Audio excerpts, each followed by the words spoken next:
विराट जी, आपका तो नाम भी विराट और काम भी विराट। नमस्कार आप सर। दुबई में से आज समय निकाला और वहां तो ये खेल आपका बड़ा तनावपूर्ण रहता है। उसमें भी आपने और अपनी भागदौड़ भरी जिंदगी में अभी जो फिटनेस रूटीन फॉलो करते हैं, मैं जरूर चाहूंगा, देश भी जानना चाहेगा, क्योंकि नौजवान आपको आपकी हर गतिविधि को देखता है, ये आपको कैसे मदद करता है। पहली बात तो बहुत बहुत धन्यवाद सर यहाँ पे हम सबको बुलाने के लिए। एक सब लोगों ने फिट इंडिया मूवमेंट के बारे में बात करी और इसके फायदे इसके लाभ हमको रोज अपनी डेली लाइफ में किसी ना किसी तरीके से दिखते हैं। सबने अपने एक्सपीरियंसेस बताए। मिलिंद जी ने भी बहुत अच्छी बातें रखी। बहुत इंस्पिरेशनल उनका भी काम रहा है, उनकी जर्नी रही है पिछले कुछ सालों में। मैंने भी बहुत ऑब्जर्व किया है। और मेरे खुद के एक्सपीरियंस में सर एक ट्रांजिशन एक्सपीरियंस करने को मिला मुझे कि जिस जिस पीढ़ी में हम खेलना शुरू हुए और जो उस समय खेल की हमारी डिमांड्स थी, वो बहुत तेजी से बदली एक समय के बाद। और मुझे ये एक्सपीरियंस हुआ कि जो एक हमारा सिस्टम बन चुका था, हमारा एक रूटीन बन चुका था, वो हमारे खेल के डिमांड्स के लिए सही नहीं था और उसे बदलना जरूरी था। क्योंकि हमारा खेल बहुत तेजी से आगे बढ़ रहा था और मुझे ऐसा महसूस हुआ कि हम कुछ फिटनेस के पॉइंट ऑफ व्यू से पीछे छूट जा रहे थे। हमारी स्किल में कभी कोई प्रॉब्लम नहीं थी। तो एक स्वामी जी ने भी बात रखी, आपने भी बात करी, मिलिंद जी ने भी पहले बताया। एक जो सेल्फ रियलाइजेशन की बात है कि आपको खुद से रियलाइज हो कि मुझे क्या बदलना है अपने अंदर। तो मुझे वो एक समय पे खुद भी एक्सपीरियंस हुआ कि नहीं, फिटनेस जो है वो प्रायोरिटी होनी चाहिए। और अगर मैं आपको ऑनेस्टली बताऊं तो पहले खेल को अच्छा करने के लिए फिटनेस मैंने शुरू करी, लेकिन आज अगर प्रैक्टिस मिस भी हो जाए तो मुझे इतना खराब नहीं लगता। लेकिन अगर फिटनेस सेशन मेरा मिस हो जाए या एक्टिविटी मिस हो जाए तो मुझे ज्यादा खराब लगता है। तो इसके फायदे जो हैं तो सर वो सबसे पहले आपको ये जो नया मंत्र जगा, तो दिल्ली के छोले भटूरे का ही बहुत दुखता हुआ होगा। बहुत ज्यादा सर। मतलब जो अभी हमने थोड़ी देर पहले बात करी कि हमारा जो नेटिव डाइट है, एक जिस रीजन से हम आते हैं उसका जो हम वो खाते हैं, उससे कभी मैंने कभी एक्सपीरियंस नहीं किया कि हेल्थ इश्यूज हुए हो या किसी को कोई बीमारियों का सामना करना पड़ा हो। मेरी खुद के एक्सपीरियंस में मेरी नानी, मैंने बहुत समय तक देखा, इतनी ज्यादा उम्र में भी उनकी हेल्थ हमेशा ठीक रही। हमेशा उन्होंने घर का सिंपल खाना खाया।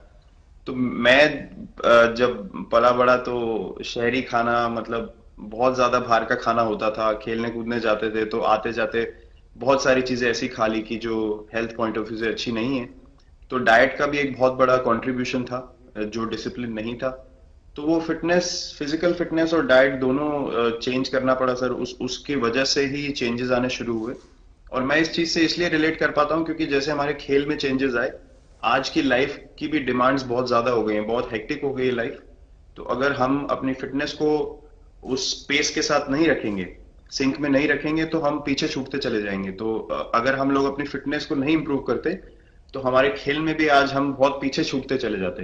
क्योंकि आप सिर्फ अपनी स्किल पे डिपेंड नहीं कर सकते। आपका जो मेंटल स्ट्रेंथ है, वो आपका शरीर कितना तंदुरुस्त है और आपका दिमाग कितना तंदुरुस्त है, उस दोनों का एक कॉम्बिनेशन साथ में चलता है। तो अगर मेरा शरीर सपोर्ट नहीं कर रहा है जो मेरा दिमाग सोच रहा है, तो मैं जो करना चाहता हूं मैं नहीं कर पाऊंगा। तो आपके मुझे छोटे सामने छोटे कैलोरी चेंजेस। कम करने का भी तो चैलेंज रहता होगा और इतना बड़ा काम करने का भी चैलेंज रहता होगा। उसको कैसे हैंडल करते हैं। सर मैंने अभी जो अपने अनुभव में मैंने ये चीज एक्सपीरियंस करी है वो ये है कि खाने के बीच में समय देना बहुत जरूरी है। हम लोग बहुत बार खाते हैं और फिर बड़ी मील के बाद वो छोटा पोटा खाते चले जाते हैं पूरा दिन। तो वो जो हमारा सिस्टम है, उसको कहीं प्रोसेस करने का मौका ही नहीं मिलता खाने को, और रात तक हम खाते चले जाते हैं। तो मैं जब छोटा भी था तो 11:30 12 बजे डिनर हो रहा है, उसके बाद मीठा खा के एकदम सो गए। कुछ एक्टिविटी नहीं, कुछ उसके बाद वॉक नहीं। तो आई थिंक ये छोटी छोटी चीजें जो है जो बहुत मैटर करती हैं कि आप अपने अंदर के सिस्टम को भी कितना समय दे रहे हैं उस खाने को प्रोसेस करने के लिए जो आप खा रहे हैं। तो उसके लिए अवेयरनेस बहुत जरूरी है कि आप किस वजह से कर रहे हैं। आप अपने आप को ओवरऑल फिट रखने के लिए कर रहे हैं या फिर सिर्फ वेट लॉस के लिए कर रहे हैं, जैसे अभी रुजुता जी ने बोला। तो प्रायोरिटी बहुत जरूरी है अपने दिमाग में कि आप आपकी इंटेंशन ठीक होनी चाहिए, फिर अकॉर्डिंगली आपके रिजल्ट्स भी वैसे ही आएंगे बाहर। मैंने सुना है कि इन दिनों टीम के लिए एक योयो टेस्ट हो रहा है। क्या ये कैप्टन को भी ये योयो टेस्ट करवाना पड़ता है कि आपको छुट्टी होती है? और योयो टेस्ट होता क्या है? क्या क्या क्या करना पड़ता है? सर, टेस्ट ये बहुत जरूरी था फिटनेस पॉइंट ऑफ व्यू से। अगर आप ग्लोबल फिटनेस लेवल्स की बात करें तो बाकी टीमों से हमारा लेवल अभी भी कम है, और हम चाहते हैं कि वो लेवल हम ऊपर लेके जाएं, जो एक बेसिक रिक्वायरमेंट है। आज की डेट में हम लोग फोकस करते हैं कि जैसे T20 मैच हो गया या वनडे मैच हो गया, वो एक दिन में खत्म हो जाता है। लेकिन अगर हम टेस्ट मैच की बात करें जो 5 दिन आपको खेलना है, हर शाम को आपको वापस जाना है, अगले दिन फ्रेश आना है, तो उस पॉइंट ऑफ व्यू से ये फिटनेस जो स्टैंडर्ड था वो बहुत जरूरी था। और मैं सबसे पहले मैं ही जाके भागता हूँ, और ये कंडीशन है कि अगर मैं भी फेल हो जाऊंगा तो सिलेक्शन के लिए मैं भी अवेलेबल नहीं हूँ।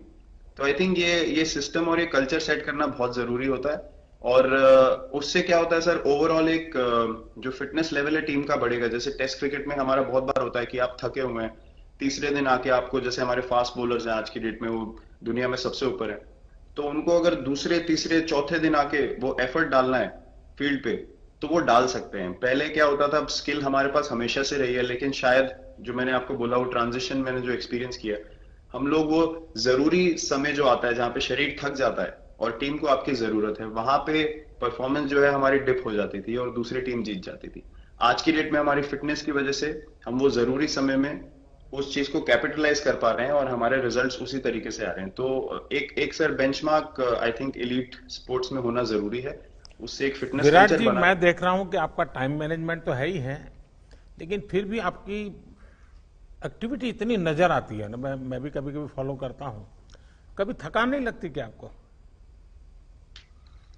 सर, थकान, अगर मैं ऑनेस्टली आपको बोलूं, थकान हर किसी को होती है। अगर आप फिजिकल एफर्ट करेंगे तो थकान होगी, लेकिन अगर आपका लाइफस्टाइल अच्छा है, अगर आप खा अच्छा रहे हैं, अगर आप फिटनेस रेगुलरली कर रहे हैं, आपकी रिकवरी अच्छी है, तो आपकी स्लीप अच्छी है, स्लीप पैटर्न्स अच्छे हैं, तो आपकी रिकवरी तेज होगी।